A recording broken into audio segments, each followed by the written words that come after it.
So I'm watching. It's not my first rodeo. I've worked in retail quite a few years, and my response is, "Oh no, like this is going to get ugly. This is going to be really weird and interesting." So, store's supposed to open at 8 o'clock. My first day, 8 o'clock comes and goes, and the store is still not unlocked.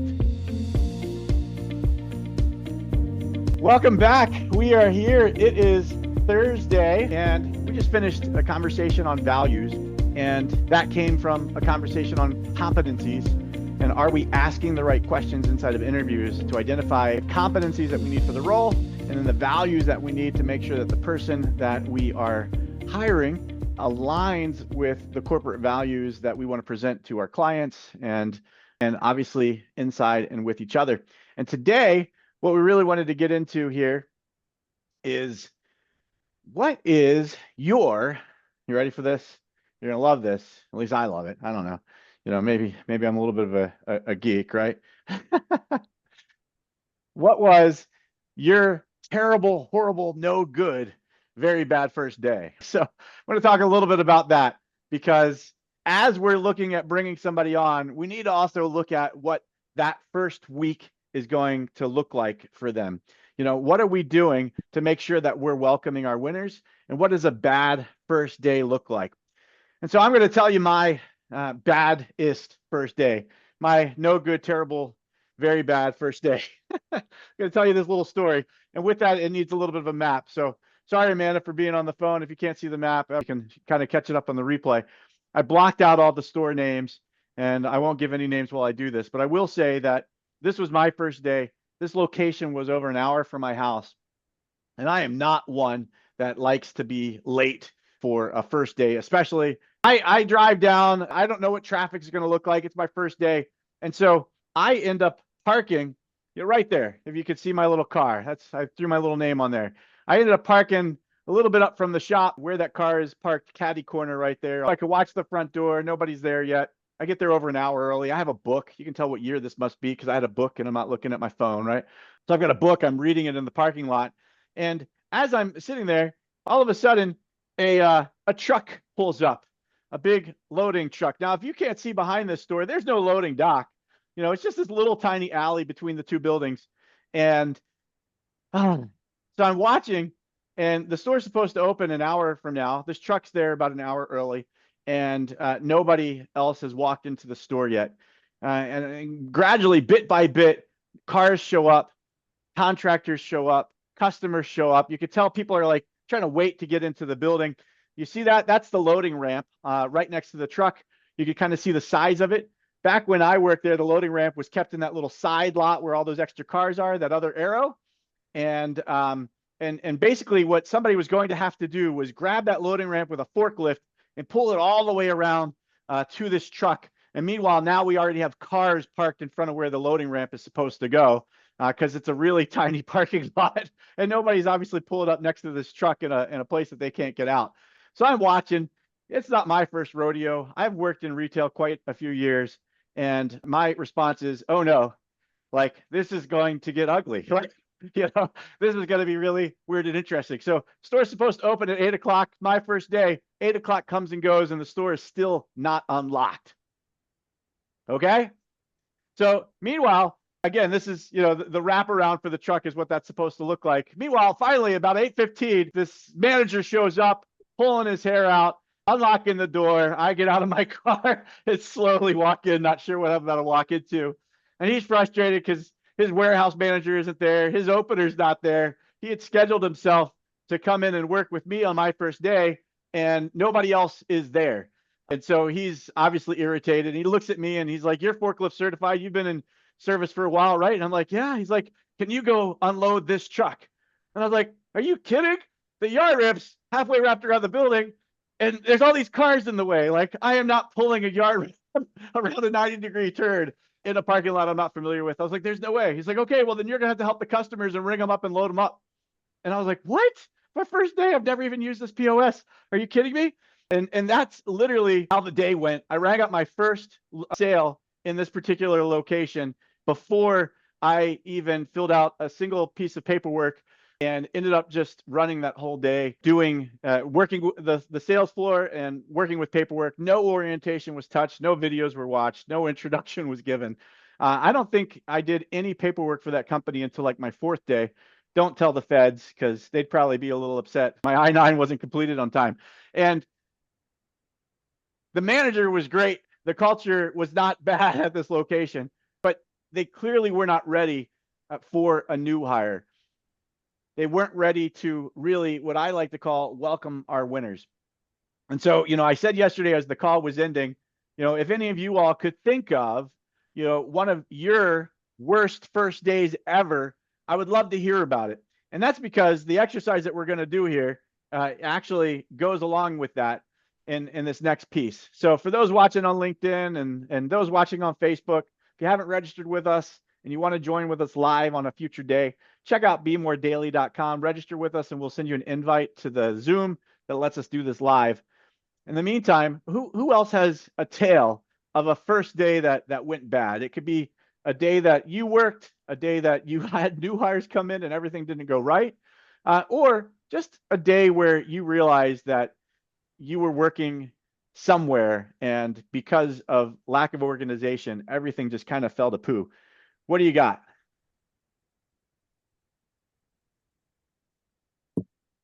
Jeff, when I transitioned into sales, I was told, hey, this guy named Jeff is up in Philadelphia. He used to be a team lead. He's really knowledgeable. He'll be a great mentor for you. We highly recommend you reach out to him. So of course I call him, I introduce myself, tell him my history, and I'm like, all right, I've been told to kind of lean on you, and, I'd love to come up to Philly and do some share days and just kind of see what you do on your day to day. And his response to me was, they took my team lead title away from me, so I'm not doing any of that. Good luck. Nice. And I subsequently never got any training, shadow days, on-site time with any other rep, and have just been told, oh, well, you're smart, you'll figure it out on your own. And I am, but I just feel like I would be so much more effective and so much, appreciative of that guidance in the beginning, as opposed to reinventing the wheel when I didn't have to. So that was pretty awful. Yeah, that's one of those life hacks, right? Like, we can pole vault over top of where we used to be when we learned from those that went before us, for sure. Thanks for sharing. Love it. Well, don't love it, but thank you. Michael, go ahead. Yeah, in 2007, 2008, the title company I worked for 20 years, when the mortgage industry collapsed, we lost 70% of our business. Mm. And financially, we weren't in a good place. And a headhunter recruited me for another company. And the big sell from him and the owner was, hey, we're half owned by a bank. We have plenty of money. We know you have a non-compete for a year, but you don't have to really produce the first year. We need you to manage. Very first day, all that changes. And they said, oh, by the way, we're losing 60 to 100,000 a month, and we need you to bring on business immediately. Even though you have a non-compete and can't call on anybody that you did business with before. Yeah, so starting fresh. Your book is fresh. And it ended up being a horrible work experience, and you learn from that. But yeah, that was the first day. Hey, no pressure, but we're losing 60 to 100,000 a month. Wow. Anyone else? Yeah, Jeff, I can talk about the last job that I was hired for before starting my own business. But the first day was kind of hectic in the sense that my direct supervisor, it was a busy time of month for them, accounting wise. Things had to get done, and they just didn't have the time for me. There was the employee that was on their way out to train me, and I was shadowing them for a week. But my first week was probably just a lot of hi, bye, from the person who was supposed to be my lead and my supervisor. And, looking back on it, that definitely wasn't the warm welcome I would have hoped for. And then not realize, looking back, that kind of set the precedent for how things were going to be the entire time. Yeah, I can imagine. That was kind of just the way it always. I can imagine, and we'll get a little bit into something, a takeaway from that, in a minute, because that's really what this turns into, you know? One of the things I really love to make sure that people are aware of is we never want to let that bad day bring out the worst in us, right? So, you know, my bad day started pretty interesting. I ended up taking over that store about a year later, by the way, right? And so the people that were late that day, they didn't show up that day, ended up working for me. And so, you know, somebody had referred me to that company. And so when I'm working on ringing up the sale, I'm calling that person on the phone. This was a DOS register system, right? It's slash commands. It's not like I'm tapping, you know, buttons, you know, even, I don't think that company still has a register system that makes sense, because it was huge inventory based versus just regular retail scan a barcode, right? And so never let the bad day bring out the worst in you. What can you do in order to make sure that things get better? And that's actually a quote that I've got for myself. This is something that I've said for years.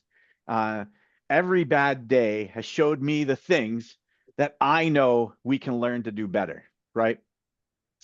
You know, there's a particular person that actually let me go from a company. I was number 4 in the chain out of 290 districts, and I was fired because I didn't fill out a checklist.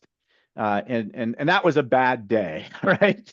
And I remember thinking on the day that I was fired, I just traveled around to stores with this particular person for 3 days prior to that. And I was fired on that last day, right? And it didn't make any sense to me. And I always took away from it, the thing that I would never do is I would always have the hard conversation first versus, you know, allowing myself to run away from the hard conversations with the people that I'm managing, right? And inside of orientation and training, I want you to think about the same thing. It's, you know, how, again, did you learn from your event? What is it that you would do? What takeaway can you have that you would say, I will never have an orientation where I put somebody on my team through that, right? So Thomas, you know, you mentioned, you mentioned that you didn't even really have a chance to work with your supervisor. You mentioned that you were shadowing the person who had quit, right? Talk about a way to give somebody bad culture before they even start. You know, put them with somebody that has already decided that this isn't the company they want to work for, right? You know, and so Thomas, I'm sure that your takeaway from that would be, if you ever have a new hire, what are you going to make sure you do with that new hire?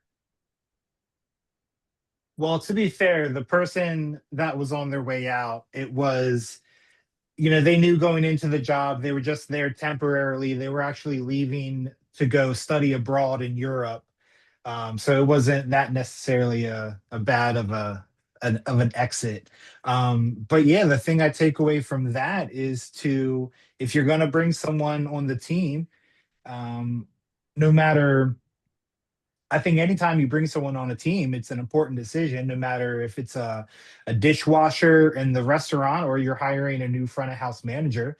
You want this person to feel a part of the team. So you need to make time. If you're going to hire someone, make time to get them introduced and on board. And I mean, that experience, I literally had to print out and submit my own W-2 and I-9 forms because, you know, I knew that there was something that had to get done.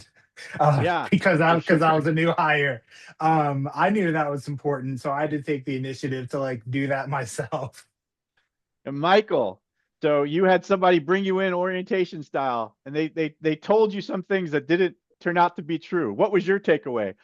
How did that experience translate to what you did differently on first days in the future? Well, I'll tell you, for one thing, it really changed whether or not I believed in the culture of the company. And so, what I try to do is when I interview, I try to be upfront with the pluses and minuses and don't hide anything from people because it never works out in your favor later. That's right. You That's know, right. Set the expectations up front, right? yeah, The true expectations. Love right. it. Amanda, I know you're in the midst of it right now. You're trying to make the best of it. And what's the lesson that you would take to a first day if you know, when you hire somebody in the future? When you hire somebody, what would you make sure never happens? Well, I would make sure that they have a mentor and that that mentor knows they have someone going to be calling them and that that mentor is okay with having said Yeah. mentee. So no one ever gets the same response I got, because it definitely, to this day, when I think I have a question, I don't feel comfortable calling that person because of that response. So Yeah. definitely would change that. Yeah, great. You know, and I think like that's the takeaway, right? Is failure, whether it's our failure or somebody else's, a bad day that we've lived through, they always have a lesson to teach us. And if we can take that lesson and apply it to the future of our lives, that bad day actually, to some degree, became worth it, because we're able to take that bad moment in our lives and help use it to make other people's days better. And so tomorrow, what we're going to jump into, and we're about to go into our Take 5 accountability call right now. And tomorrow, what I want you all to come in, we got Mike, we got Ted, we got Rachel are all going to come on. They're going to talk about what a great first day might look like, and tell some stories on great first days that, again, if you look at your experiences in life and you recognize your great first days, we'll be able to figure out how we can take away and model an amazing onboarding experience for the team. I won't be here tomorrow. So if you all haven't registered on bemoredaily.com, please do, because we will send an update in email and in a calendar appointment with the new Zoom link for that day. I'm going to be in a conference and the times don't work. And so make sure you're registered so we can get you the update Zoom link today for tomorrow morning. All right, shutting down the live, and we can talk about accountability.